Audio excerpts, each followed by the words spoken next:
Greetings, fellow citizens of Disneyland. Bricky here. Let's explore 10 Disneyland attractions that were closed and canceled. With Splash Mountain closing at some time this year at the Disneyland Resort to make way for Tiana's Bayou Adventure, I thought it would be the perfect time to look back into Disneyland's history so we can better understand its future and explore 10 different attractions that were canceled and closed, and explore why they were closed or canceled, and ultimately, did it make Disneyland better? Disney, over the years, has been encouraged to take chances and to toy with the layout of the park. Just think for a moment if they would have never ever moved Dumbo because it was one of the most popular attractions, themed after one of the most popular films of the time, and would still be sitting right here. No Big Thunder Trail, no pathway over to Star Wars Galaxy's Edge, just a dead end, because Dumbo would still be sitting in the same spot it was on opening day. Of course, the designers of the new Fantasyland couldn't leave out my childhood favorite, and perhaps yours too, Dumbo, the flying elephant. This ride has a new home and a whole new look. In 1983, Disneyland boldly decided to move the opening day classic attraction Dumbo the Flying Elephant when they created New Fantasyland. Dumbo was placed in an area where Skull Rock had previously stood. This move demonstrated that Disney was open to the idea that the park could constantly change and evolve to suit guests' needs better. Without this mindset, Fantasyland would have remained a stagnant area in the park.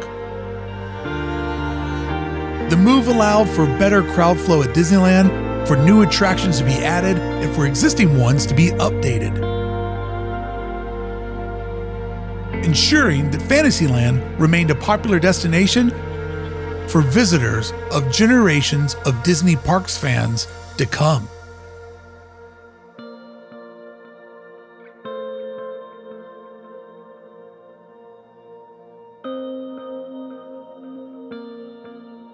So our first reason today why Disney will sometimes cancel or close down an attraction isn't to say goodbye to it, it's simply to move it to a different geographic location where they believe it better serves the park and its guests.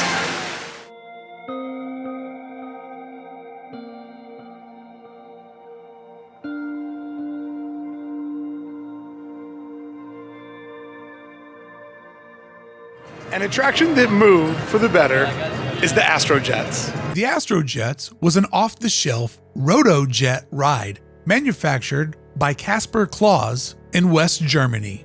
It opened on March 24, 1956 in Disneyland's Tomorrowland as an affordable way to expand ride capacity.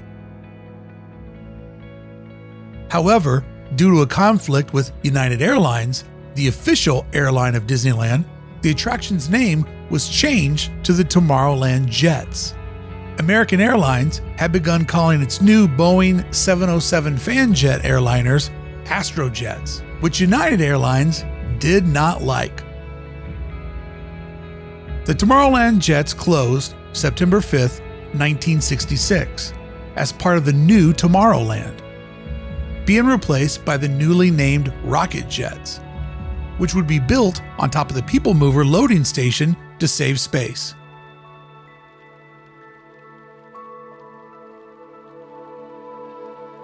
This is another example of an attraction being moved to not only make the park flow better, but to create a better fan experience.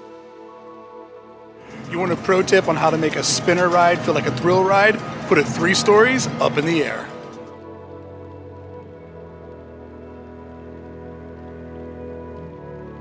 Before there was the motorboat cruise in Fantasyland, there was the Phantom Boats in Tomorrowland. The Phantom Boats holds the record for being the shortest Disneyland attraction, having only been in operation since opening day on July 17, 1955, and closing on August of 1956. When it closed, the attraction's waterways were moved and the attraction was redesigned and renamed. Its replacement, the Motorboat Cruise, would go on to exist for over 3 decades. However, this time, our attraction was moved and reimagined because it was problematic. The Phantom Boats smoked, were loud, and overheated constantly. It also became incredibly expensive to operate the Phantom Boats, where each boat ended up requiring a cast member to operate the boat for 2 passengers, requiring 14 cast members to operate all 14 boats. Disneyland would learn from this early failure and reimagine this entire landscape by creating a new body of water, a new boat ride, and the first kinetic energy location of Tomorrowland, where the new and improved motorboat cruise would replace the Phantom boats and share the space with 2 versions of Autopia, the Skyway Buckets, and the Viewliner. Later, a second water attraction, the Submarine Voyage, would take over this same space. It was fortunate that early on, Disneyland set the rule that anything could be changed at any time if it meant improving the park and allowing for the removal of an unsuccessful attraction and creating room for the creation of a new and improved version. One of the most short-lived attractions, and eventually a plot of land that Disney would give up on for the moment. Nothing has returned in this space, and they're holding it for a different attraction they can open at a later time.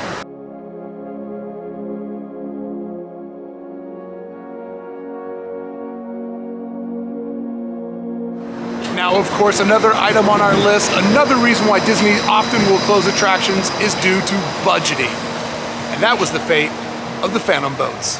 The Submarines slip into 2 categories. One category, budgeting. This is the most expensive attraction to operate at the Disneyland Resort because there's 2 factors. It's very expensive to run the lagoon, and it has the shortest amount of riders per hour. So taking the Submarines away due to budgeting concerns made sense.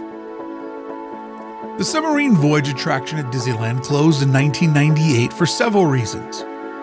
One major reason, the ride had become expensive to maintain, and Disneyland officials felt that the resources being used to keep the attraction running could be better spent elsewhere. Additionally, the technology used in the ride had become outdated and in need of significant upgrade, which also would have been costly to penny-pinching management of the time. Introducing Paul Pressler. In 1998, Pressler said, "We know the show today isn't as relevant as it was.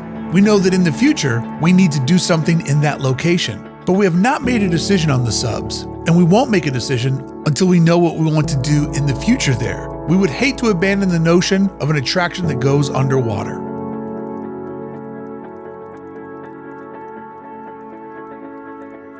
Even though when the ride closed in 1998, they had claimed that a new attraction would open in 2003, 2 years after the scheduled opening for the new California Adventure.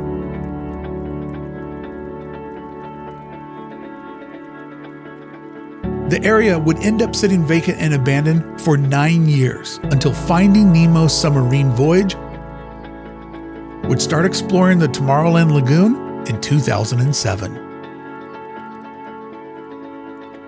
The Submarines submerge into one of our other categories where Disney somehow believes they can do better. The Disneyland Skyway was first opened to the public on June 23, 1956, just 1 year after the park itself had opened.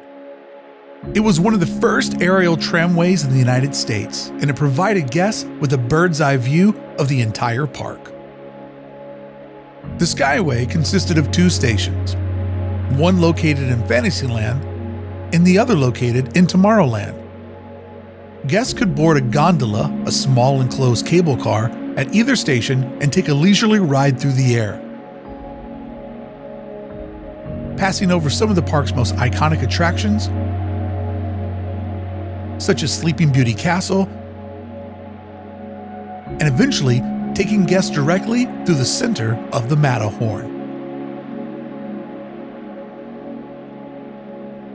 The Skyway was a popular attraction for many years, but eventually closed in 1994, allegedly due to low ridership and the high cost of maintenance. However, many fans believe it was eventually closed due to safety concerns. Disneyland, however, said the popular ride had lost its popularity and that the 10 cast members required to operate the Skyway could be better used on the newest attraction, Indiana Jones. The Skyway to Tomorrowland closing proves that Disneyland cutting back on the magic isn't something that's been mutually exclusive to the post-pandemic era of Disney management. So was it really budgeting that closed down the Sky Buckets? However, there's something else in play.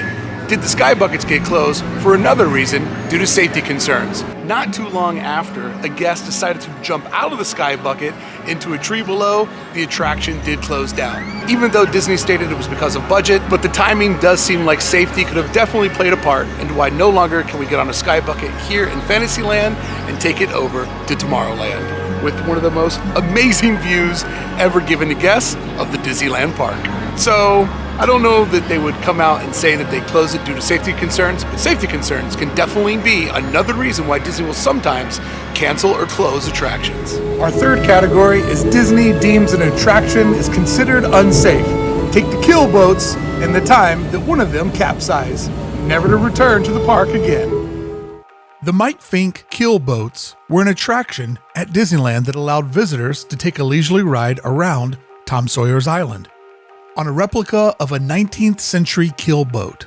The attraction was added to the park on December 25th, 1955, as one of Disneyland's first Christmas presents. The original boats were screen used, but later on, more efficient models were used. The attraction was open seasonally during the busiest times at the park. On May 17, 1997, during a normal trip around the island, one of the keelboats capsized, dunking the boatload of visitors into the rivers of America.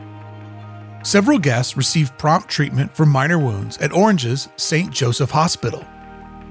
Following the accident, the keelboats were taken out of the water for inspection and were never used again. It's an interesting fact that the keelboats were inspired by the American folktale of a race between Davy Crockett and Mike Fink's keelboats down the river to New Orleans. Despite this, the attraction was named after Mike Fink, and it was the cheapest way around the river, at a ticket level lower than the Mark Twain and Columbia boats. Today, one of the boats can be seen in front of the former burning settler's cabin, which has been renamed to Mike Fink's cabin. Davy Crockett is still winning the race, however, as the canoes named after him are still making laps around the island, while Mike Fink's keelboat remains docked. The keelboats never returning to the rivers of America symbolizes Disney's commitment to guest safety.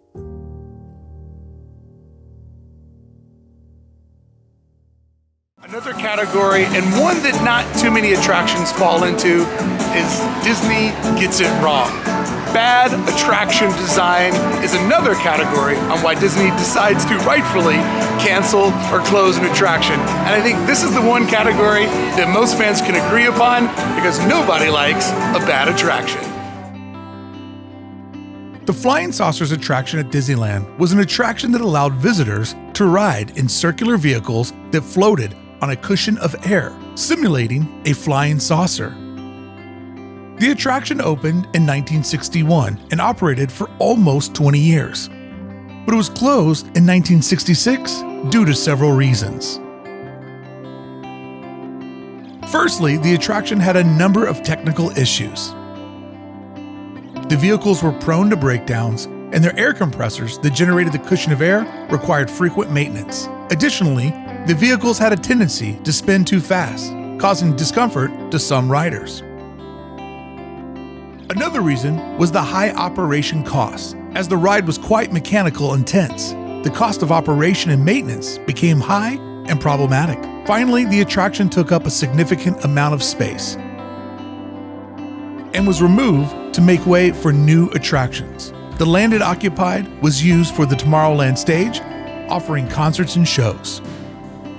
It was an innovative attraction that brought the visitors on an interesting experience. The Flying Saucers is another example of a problematic Disney attraction that went away because Disney simply thought that they could do better. And in the case of the Flying Saucers that have now been tried twice, it truly is a bad ride design. However, I would like to point out that even though the Flying Saucers was very flawed, I do wish something else was in its space, because what's worse than a bad attraction is no attraction. And that's exactly what we have with the Captain EO canceled theater. Come on, Disney. Let's do something in the Tomorrowland theater. You have so much Disney Plus content. Let's get something rolling over here. Now, often something else will replace an attraction, and in the case of the Viewliner, something better did come along, and Disney guessed that one correctly. The Viewliner at Disneyland from 1957 to 1958 was a precursor to the monorail, which was a transportation attraction that ran on an elevated track around the Tomorrowland area of the park. Although the attraction was inspired to be a train of the future, different than the existing Disneyland Railroad, it was only a short-lived attraction, operating for just a little over a year. The Viewliner was a scaled-down version of an aero train, but it failed to capture the same excitement and popularity as the monorail would. The Viewliner was used as a temporary placeholder at Disneyland, and after it closed, the land it occupied was used for other new attractions, such as the Matterhorn, Submarine Voyage, and Utopia Update, and its replacement, a true train of the future, the monorail. Eventually, the PeopleMover would also move into this space. The Viewliner is an example of Disneyland and its Imagineers constantly trying to evolve to get the perfect attraction for the perfect spot inside of the park. Quite possibly the ultimate in Disney thinks they can do better, the PeopleMover. We all know how that one worked out. The PeopleMover, also known as the Disneyland Transit System, was an attraction at Disneyland that operated from 1967 to 1995. The attraction was a slow-moving elevated railway that transported visitors around the Tomorrowland area of the park. The PeopleMover was part of the new Tomorrowland at Disneyland, and it was a proof of concept attraction that exhibited the ability to lessen traffic in large cities. Additionally, the attraction had a large capacity.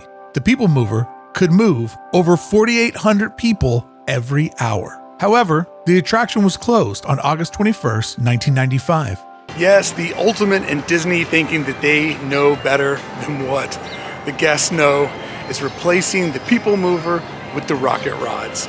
This, I believe, will go down as the most epic gamble for something better that turned out to be the worst gamble ever. The PeopleMover was providing people with chills, a place to chill out, but Disney thought folks wanted a Tomorrowland thrill in the name of the rocket rods. 6 months later, in March of 1996, the rocket rods were announced as the replacement. 14 months after the announcement, the rocket rods opened in May of 1998. The decision to replace the PeopleMover was based on the idea that the Imagineers believed the ride had outlived its usefulness and was no longer a prototype, and they wanted to replace the slow, mellow place-to-rest ride with a futuristic rapid transit system. Unfortunately, they didn't have the hindsight to see that the nostalgia for the PeopleMover was more vital than its relevance as a transportation experiment of tomorrow. It's interesting to note that the rocket rods created a 90-minute wait time, moved fewer people, and had a shorter ride time, trading in 16 minutes of good PeopleMover vibes for 3 minutes of rocketing. The decision to close the PeopleMover was a dangerous one, as it was a classic attraction that was highly regarded by the guests. The Imagineers thought they could improve upon it, but they did not realize the importance of nostalgia and the emotional connection of the guests to the attraction. This resulted in the replacement of a beloved attraction with a less popular one, which had less throughput and shorter duration, and that ultimately didn't last past 2 years, but has kept an empty track in Tomorrowland for over 2 decades, proving that Disney sometimes gets its ideas of improvements wrong. And the PeopleMover is another sad example of nothing in its space. A ghost track, rooted and ripped all through Tomorrowland, an echo of better times, all because Disney thought that they could do better, and in the end, turned out to have nothing to show for it. Inside of the category of Disney thinks they can do better has got to be Splash Mountain. This is a perennial fan favorite. Fans have loved this and enjoyed it for decades, and it is no less popular today than it was when it opened up at the end of the 80s. So the question is Disney guessing correct? Instead of removing pieces from Song of the South, they've decided to dismantle the attraction and bring it back as Tiana's Bayou Adventure. which has been probably one of the most controversial decisions that Disney has made, both at Walt Disney World and here at home at Disneyland. Our other 9 attractions are part of Disney's past. We have clear examples of which moves made the park better and which moves made the guests longing for Disneyland nostalgia. But our next move is one in the future.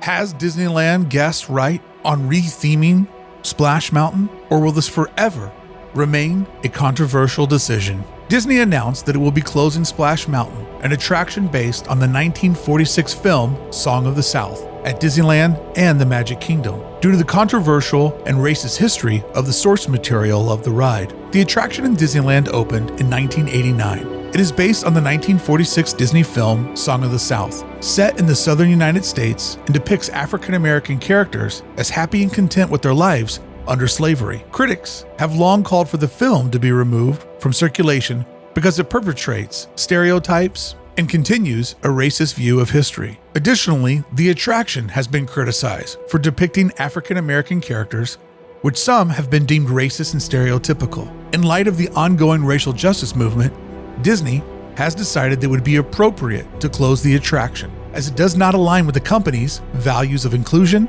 and diversity. Instead of Splash Mountain, Disney is planning to re-theme the ride to a new IP, which is based on the 2009 Disney animated film The Princess and the Frog, which features a black female protagonist, Tiana, who is Disney's first African American princess.